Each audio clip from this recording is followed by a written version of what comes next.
د بریتانیا په مانچسټر ښار کې د یهودانو په عبادتځای په برید کې 2 کسان وژل شوي او 3 نور ژوبل شوي دي. د ځايي پولیسو په وینا مشکوکه بریدګر یې په ډزو وژلي. پولیس وايي برید د اکتوبر په 2مه هغه وخت ترسره شو چې د عبادتځای بهر ډیر خلک راغونډ شوي. We can confirm that 2 members of our Jewish community have sadly died. مونږ په خواشینی سره ویلی شو چې زمونږ د يهودي ټولنې 2 غړي په برید کې وژل شوي دي. د برید 9 منټه پس د مانچسټر پولیسو بریدګر معلوم کړو او په نښه کړو. 4 نور کسان ژوبل دي او په هسپتال کې علاج روان دي او مونږ دغه کسانو او کورنۍ په غم کې شریک یو. And their treatment is ongoing and our thoughts are with them and their families.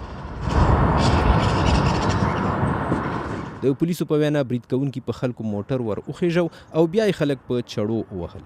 وژل شوي 2 کسان یهودان سړي دي او پولیسو د ژوبلو کسانو حالت د اندېښنې وړ بللې دی. پولیس وايي برید کوونکي په شام کې زیږېدلې او د بریتانیا شهریت یې درلود. د برید په تړاو پولیسو 3 نور کسان گرفتار کړي هم دي چې 2 یې سړي دي چې عمرونه یې د 13 او 40 کالو ترمنځ دي او یوه 80 کلنه ښځه ده.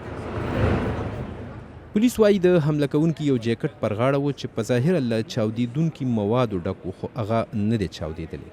دا حمله په داسې وخت ترسره شوي چې د اکتوبر په 9مه په اسرائیل د حماس د حملې 2 کاله پوره کیږي.